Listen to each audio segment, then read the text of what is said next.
Hello and welcome to Seymour Sports Corner. I am your host, David Seymour.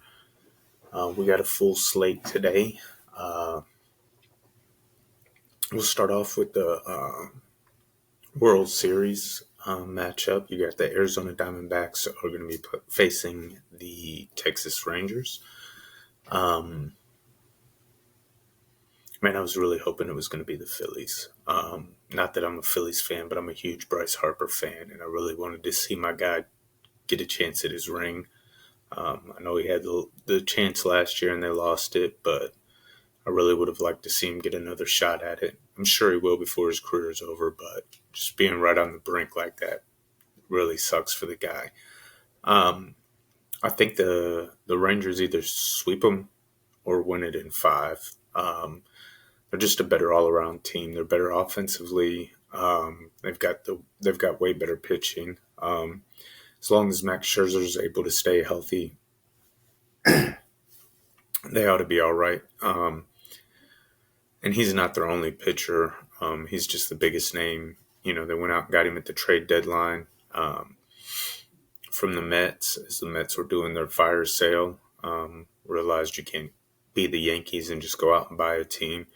So they started getting rid of some of those big contracts, and Max was one of the guys to go. And, he's got a chance to win himself a second ring, and I think they do it. I think all in all, Texas is just the better all-around team. It's kind of a special time in the sports season, right? We've got all four major U.S. sports are playing all at the same time. The NBA season's kicked off. I'm not a huge pay attention to the NBA until after Christmas. I will note that James Harden's back with the 76ers, though he's not going to travel for their opening game tonight. I guess I've told him to stick around with the doctors and the trainers and stuff and try to get himself in game shape. I don't think James Harden has any interest in that. He's still openly said he wants out. He wants to be a Clipper. So I feel like it's only a matter of time before that happens. Unfortunately, really, I think that James Harden's should be over and done with on this whole getting to force his way out or getting to tell people where he's going to go. He's really a lazy basketball player. He's good when he wants to be good. And for whatever reason, he doesn't ever want to be good in the postseason. He's had a couple flashes here and there, but nothing significant. A guy his talents had an opportunity to be on some really good teams, some really special teams that should have really gone deep into the playoffs and ultimately won a championship, and he hasn't been able to do those things. He's more interested in getting his jersey retired at strip clubs than he is in getting his jersey retired at a organization. I'm not a huge pay attention to basketball guy before Christmas, though. It doesn't even really start to get interesting until after Christmas. It'll be interesting to see how these new rules with the players resting and all of that goes as far as who's going to get fined, how much they're going to get fined, how many times they're going to get fined. What kind of false doctor reports are we going to see pop up because guys are trying to, load manage and stay within the realms of the new rules. It'll be real interesting to see how that works out, especially in places like LA. Both LA squads, you got LeBron James and Anthony Davis both constantly need load management days. Kawhi Leonard and Paul George and the Clippers, they always need load management days. So it'll be interesting to see how these teams navigate through this new rule of being able to get fined if certain superstars aren't playing at certain games and so on and so forth. So it'll be an interesting thing to keep track of. But the NHL season's kicked off. I'm not a huge NHL fan. not for any particular reason other than it wasn't anything that I watched growing up. Wasn't as widely televised as it is these days. I keep saying that I'm going to get into it. Just haven't been able to find the time yet. Maybe this season so that I actually have something to talk about on here, right? So, yeah, I mean, it's interesting, with the Fall Classic, the World Series going on, hockey going on, football going on, basketball just getting kicked off. This is always that interesting time where you're just overloaded with sports, and truthfully, it's a great time of year for somebody like me. My phone's constantly going off with different updates. I might not watch all of these sports as much as I would like, just due to time restraints and working and all the stuff that we have going on in our normal everyday lives. But I love to get all the updates and see just all the movement and everything that's going on. So I got my rear end handed to me in my picks last week, and everything looked good right at the beginning. And somehow, some way, towards the end of all of those games, they all went a different way. We'll start with the Alabama-Tennessee game. Alabama was really getting it handed to them. Tennessee was doing a great job defensively. They were able to move the ball very well, all in the first half, and just completely laid a goose egg when they came out of halftime. I don't know what they said in the locker room or what went on either side, because Nick Saban got them boys fired up, and Tennessee came out just lethargic and not able to do anything. And I don't think that Alabama's really that good. I think Tennessee's just not there yet. Joe Milton's not Hendon Hooker, right? And I think we're all seeing that. We're all seeing why he struggled to keep the job at Michigan and why he had to transfer. He's got a lot of the tools and the natural talent, but being able to put it together on the field just doesn't seem to be working out for him. So I think Tennessee is going to be in the market for a quarterback in the offseason. One game that I did get right was that Utah did beat Caleb Williams and USC. Caleb Williams played lights out during the game. He definitely had a bounce back game. And, when I talked last week about is Caleb Williams serious or not, about this, wanting to have whatever team he goes to give him ownership stake, and he wants to choose one of 5 teams to go to.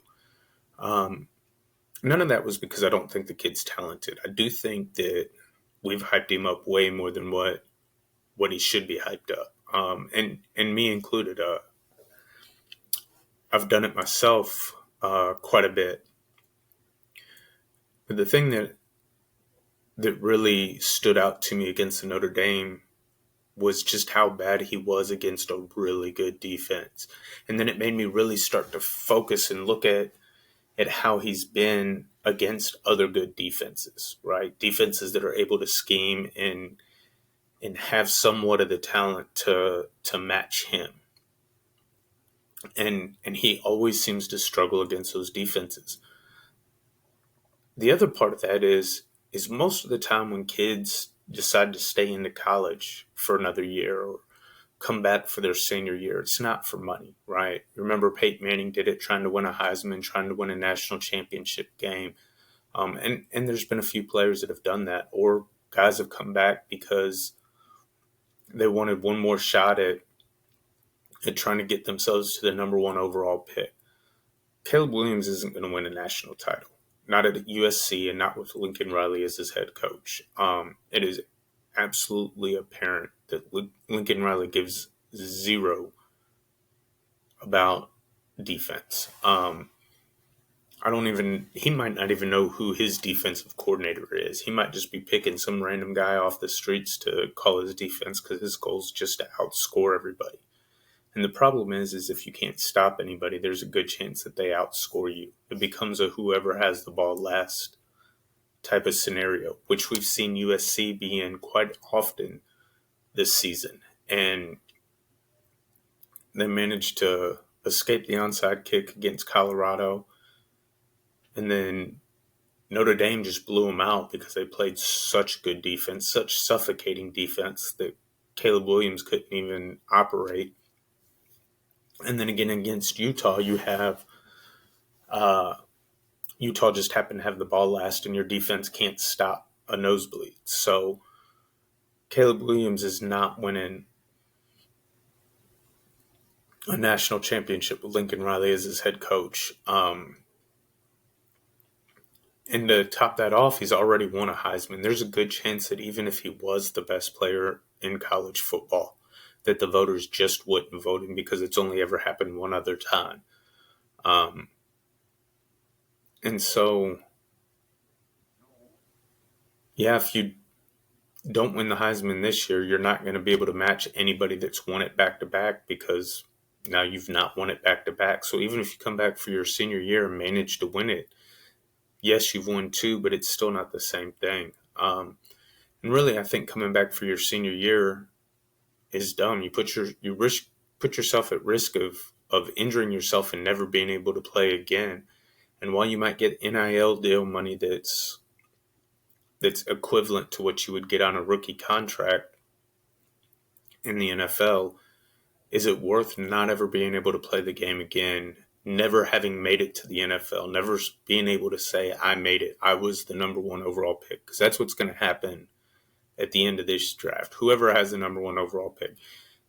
And to be honest, if you don't like it, if it's the Arizona Cardinals or the Chicago Bears or whoever it might be, and you just absolutely don't want to play for that team, that's absolutely fine. Do what you have to do to make sure you're not in that situation.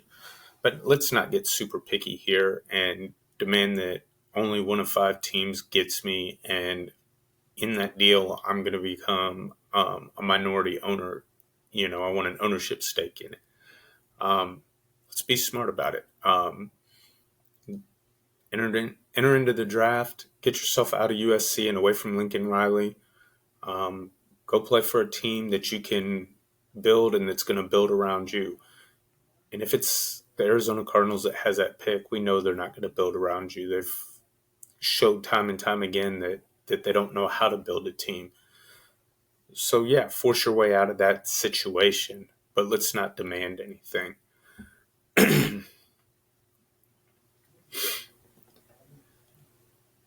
So, that being said, we got the Jim Harbaugh sign stealing incident going on.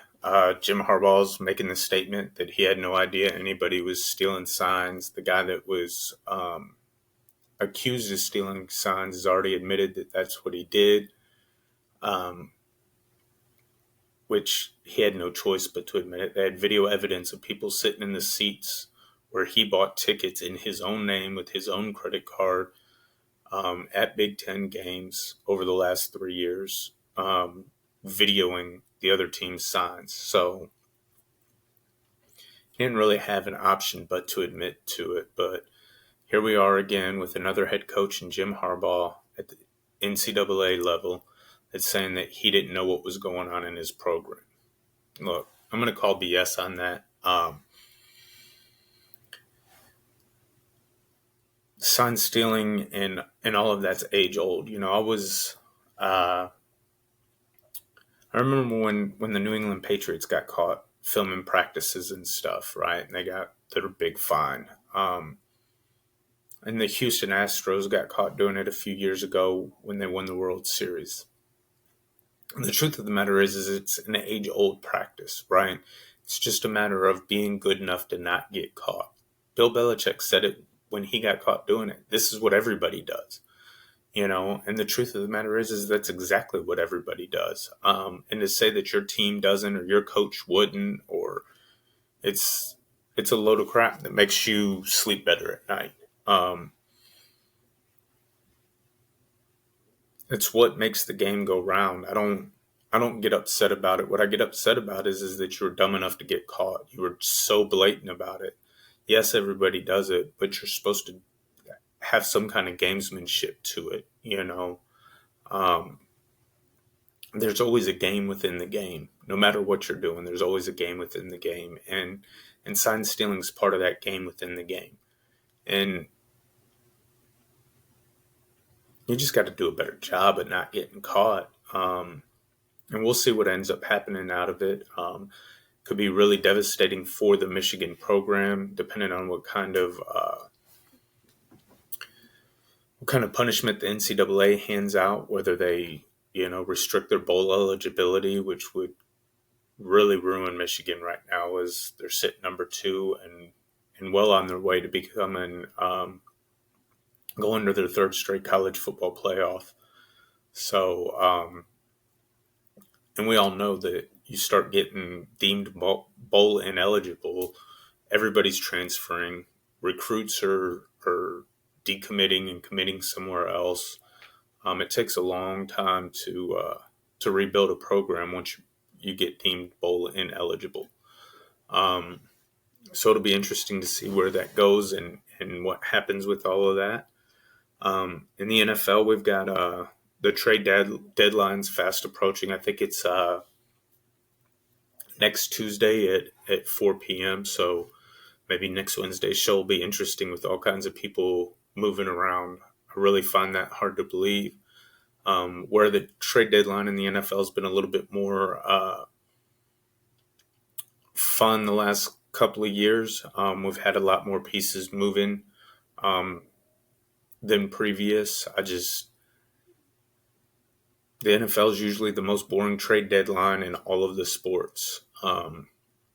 It's so much harder to get an NFL player to come in and get up to speed enough to really be able to help your team out right away. And if you're trading a bunch of draft picks or trading a bunch of players that are on your current roster to get this one player that you think is going to put you over the top or make you more competitive or replace somebody that's been injured, whatever the case being, you need them to be impactful right away. And football is just a harder sport to be impactful right away on a brand new team, trying to figure out how your skill set fits into their scheme and how they operate. So it'll be interesting to see. I know my team, Washington, has said that they're making both Montez Sweat and Chase Young available. Like, they're not publicly saying they're available, but they're available.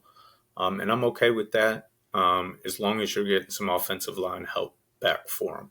Like, if you're going to trade them away, you need to trade them away for something that's going to make you better right now, not something that's going to make you better in the future. If you're Ron Rivera, you don't have a future if you don't hurry up and figure some things out. That drumming that you took by the Giants this past weekend, I was screaming for Ron Rivera's head.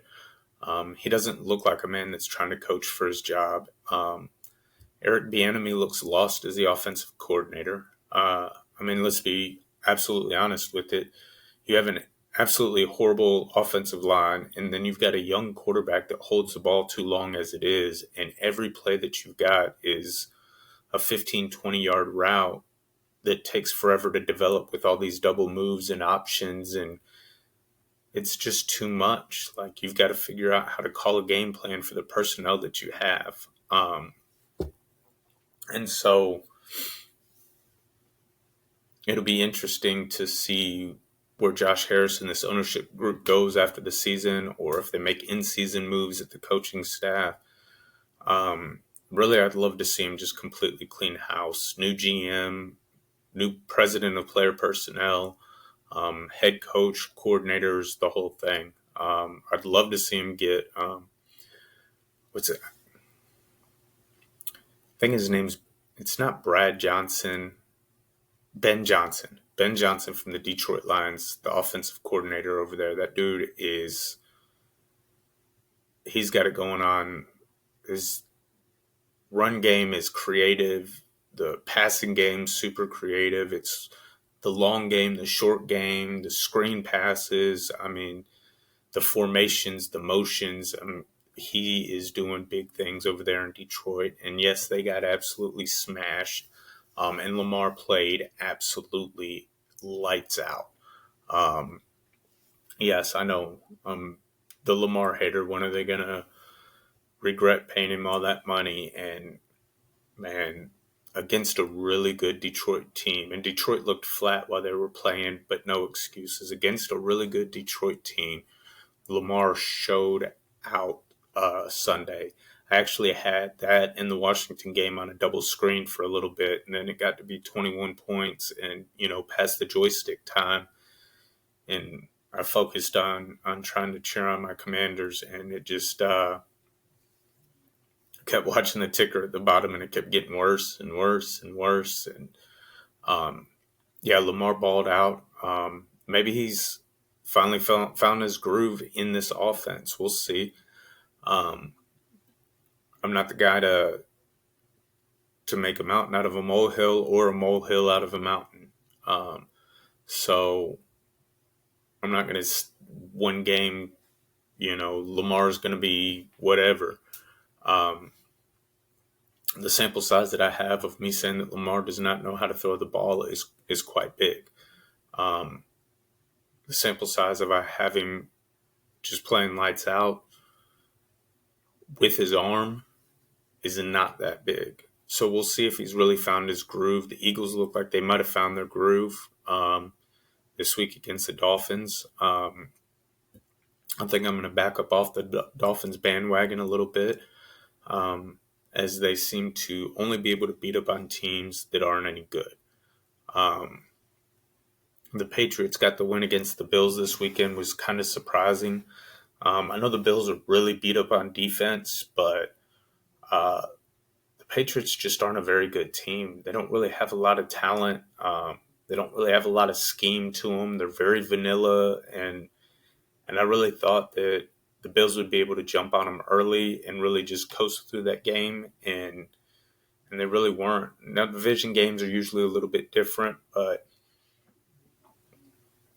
I really just felt that with the talent differential that they had, we'll see what's going on with the Bills moving forward. A defense scares me. Just they don't have a very good pass rush, and they're missing a bunch of key players already. Josh Allen's starting to play reckless again, and he gets this way, right, when he feels like he has to do it all. And with the defense being as banged up as they are, you can feel like he feels like the whole weight of the team is on his shoulders. He's got to carry him through, and he starts to play reckless. He starts to take chances that he shouldn't take, and so we'll see how that plays out going forward. If Ken Dorsey can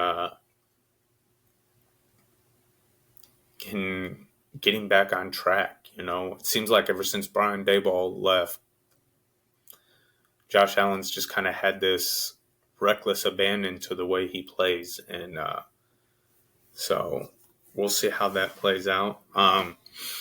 Kyler Murray has been back at full practice for the Arizona Cardinals, and my question is what does it take for Kyler Murray to keep his job? What does it take for the Arizona Cardinals to not take a quarterback in next year's draft?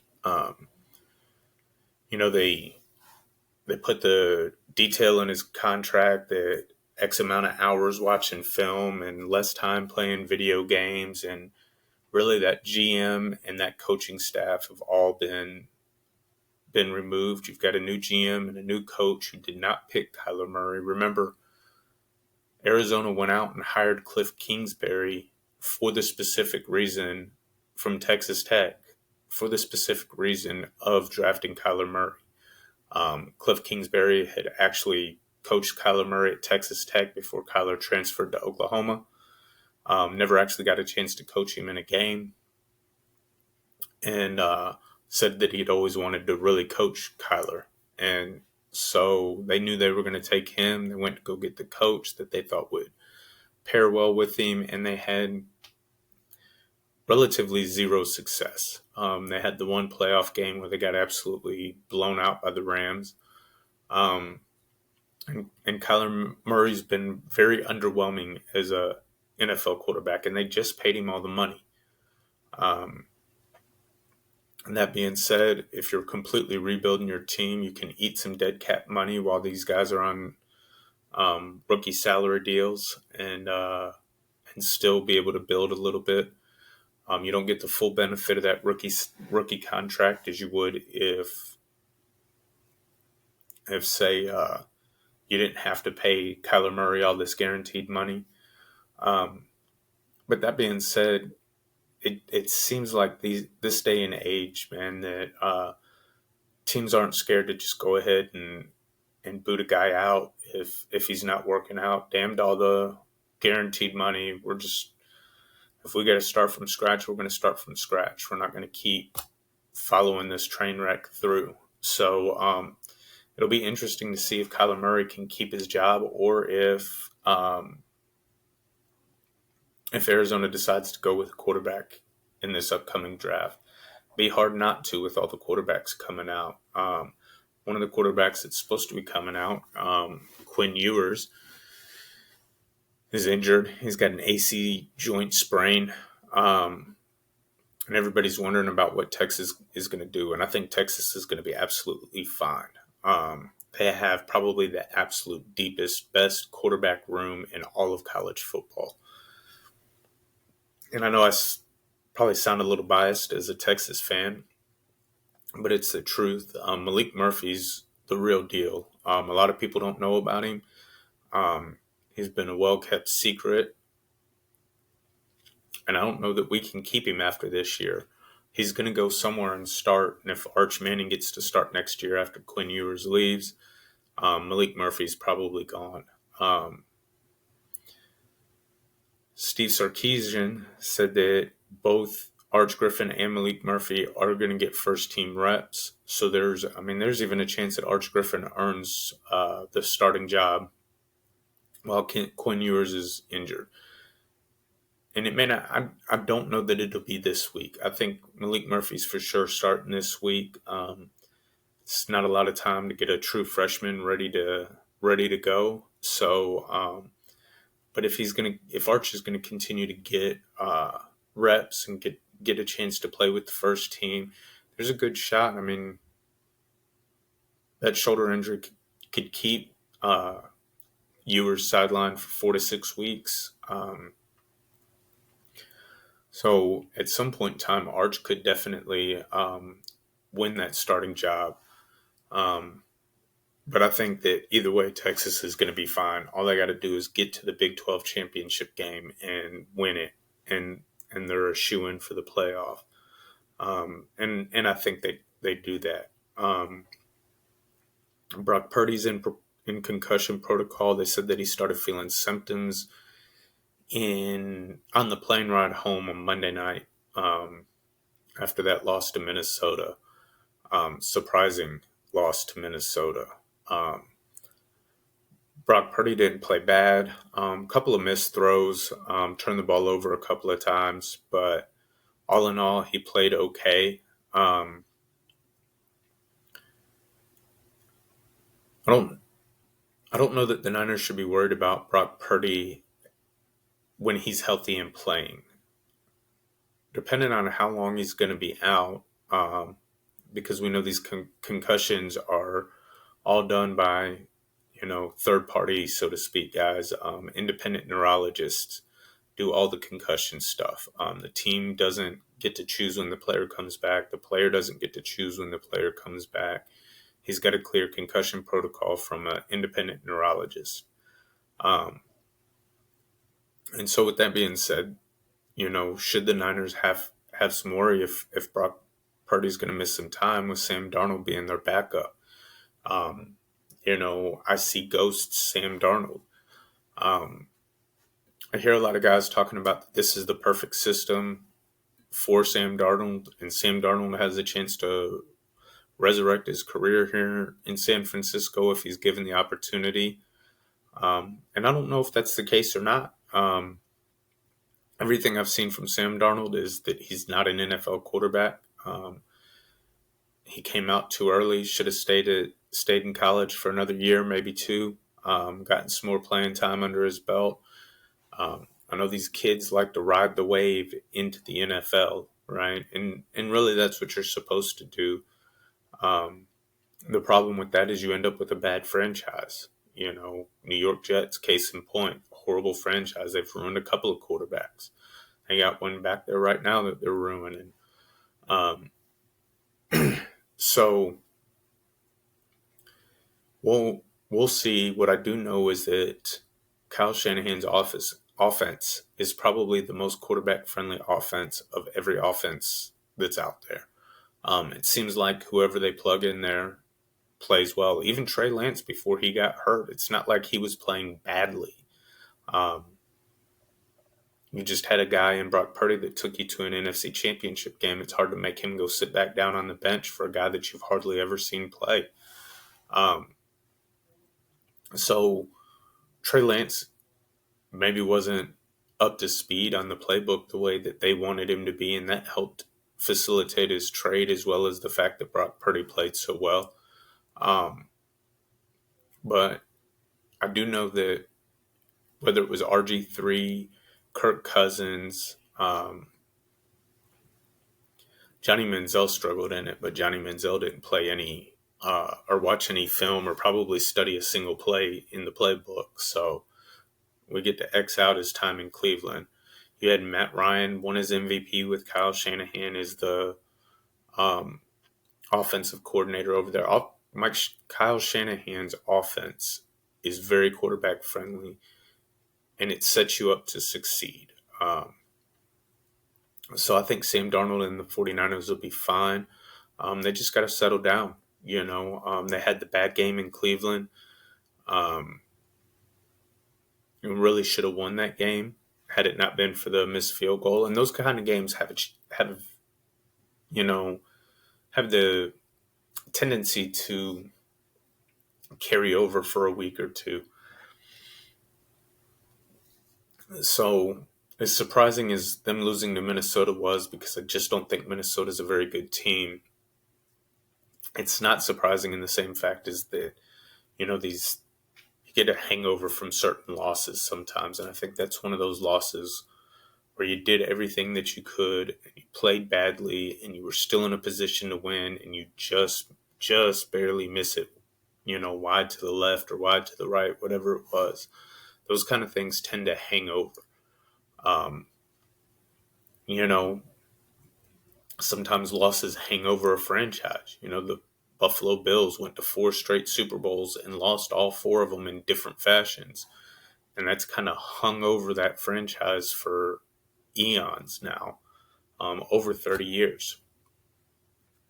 So it's just not that I'm going to compare the Cleveland loss from the 49ers to the Bills, but I'm just in text of, losses have hangovers. We always talk about the Super Bowl hangover for the team that loses the Super Bowl. So, and there are hangovers from week to week. And I think that the 49ers just got caught in one of those hangovers. So if they can get things back right, get settled down, remember that they're probably the best football team in the NFL right now, and go out and play like it, I think that they'll be all right. So I guess we'll get into our picks for the week. In college, we've got the world's largest tailgate party. University of Georgia is a 14.5 point favorite at Florida. Georgia without Brock Bowers kind of scares me a little bit. I think it might be a little bit closer than the 14.5. Not much, but a little bit closer. So I like Florida to cover, but Georgia to win. Oklahoma -10 at Kansas. I like Kansas to cover this. Oklahoma will win the game, but Kansas will fight hard. They have been all season long, so they'll keep it close. Oregon's -6.5 at Utah. I like Utah here. Again, teams have hangovers. We watched Washington have a hangover after that Oregon game um, and squeak by with a win against Arizona State. I forget who Oregon played last week, but Utah's one of those teams that if you're not in your right mind, if that hangover is not completely out of you from losing to Washington in the last seconds, Utah's that team that can come in and beat you. And I think that they're riding high after beating USC for the third straight time. So Oregon needs to be careful here. I like Utah to at least cover, if not win. Tennessee minus 3.5 at Kentucky. I'm going to take Kentucky. Not that I think Kentucky is that much better than Tennessee. Again, hangover games, right? Tennessee was rolling over the Roll Tide in Alabama, in Tuscaloosa last week, and just ran into a brick wall after halftime. And those kind of things just tend to keep carrying over and keep carrying over. So yeah, I like Kentucky to upset Tennessee. In the NFL, we got Tampa Bay's at Buffalo. They got Buffalo as a 9-point favorite. I'm going to take Tampa Bay here to cover. I'll take Tampa Bay plus 9. Buffalo's defense is just ravaged, and they're not playing great football right now.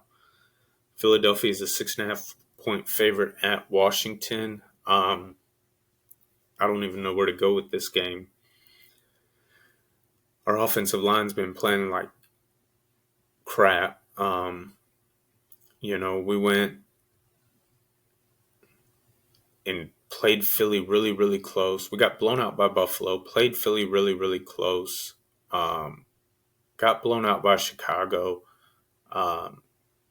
Then we beat Atlanta, and then it was a close-ish game last week against the Giants. We had a chance to win it at the end, but just not a very good football game played, right?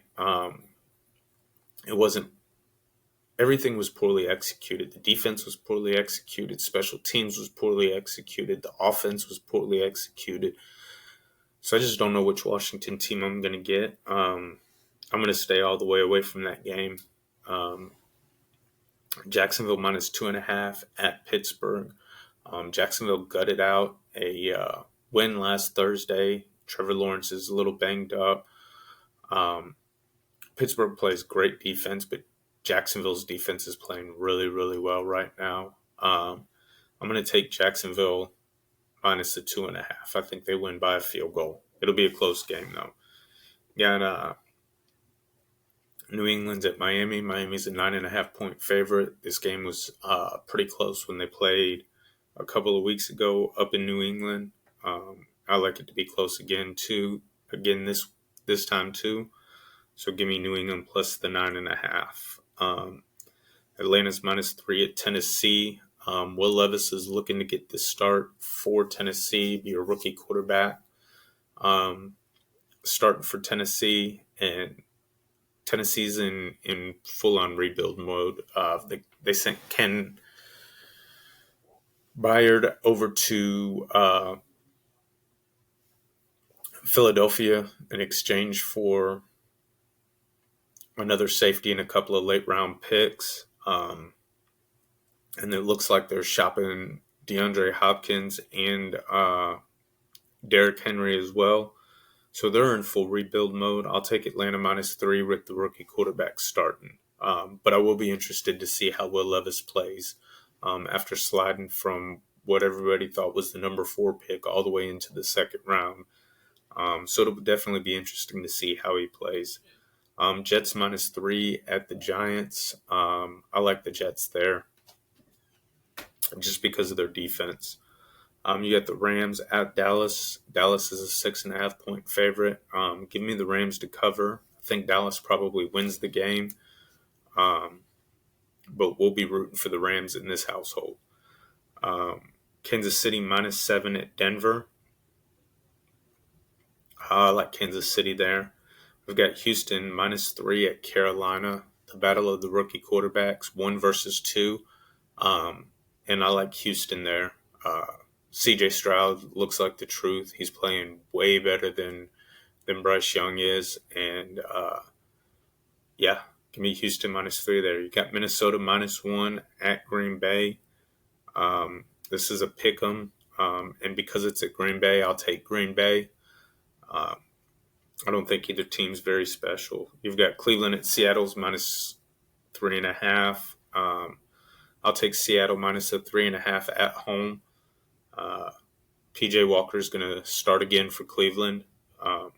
That defense is nasty over there for Cleveland. So Geno Smith's going to have his work cut out for him. I just think the travel across country and all that. I like Seattle at home. It's one of the toughest places to play. So Cincinnati's at San Francisco. San Francisco's a 3.5-point favorite. I'll take Cincinnati to cover. I think it's a hard-fought game, and San Francisco wins it at the end. But give me Cincinnati plus the 3.5. Got Baltimore -8 at Arizona. I will take Baltimore and give you the 8 points. Arizona's steadily gotten worse as the season's gone on, which we all thought that they were going to be bad. We all knew that they were going to be bad. So we'll take Baltimore -8. In the Sunday night game, you've got Chicago at the Los Angeles Chargers. The Chargers are an 8.5-point favorite, and I'm going to take Chicago to cover. The Chargers should win this game, but they're a hot mess over there. Brendan Staley is not a very good coach. They're putting too much on Justin Herbert. They've got plenty of talent on that team, and they just cannot ever seem to figure out how to put it together. And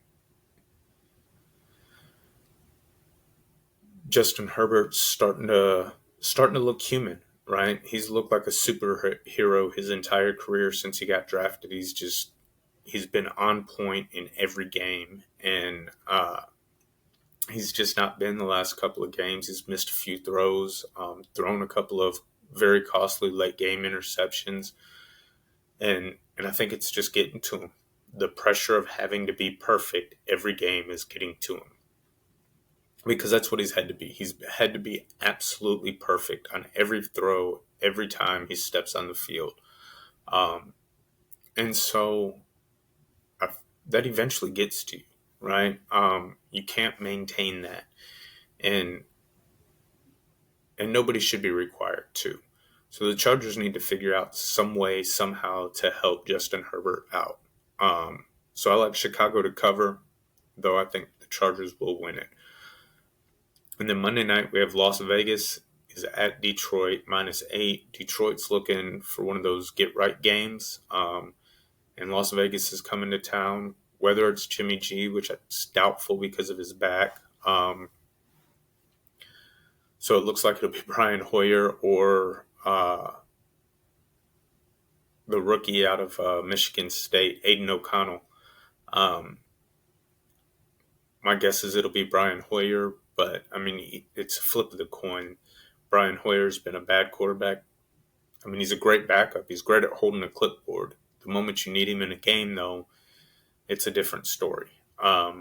He's just not a good quarterback. So how he keeps getting jobs is beyond me, because there is always that option that he's going to have to go into the game. And we're there. And he was really bad last week in a game that they should have won, probably would have won if Jimmy G would have been in the game.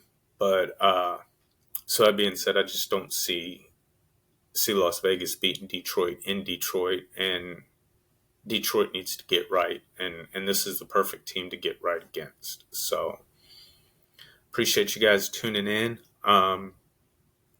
Just remember, if you would, please like, subscribe, and share. Throw me a comment in the comments section, even if it's to tell me that I suck. All comments are appreciated. All likes are appreciated. Let's build up this fan base. I appreciate you guys being here and joining me and listening to me rant.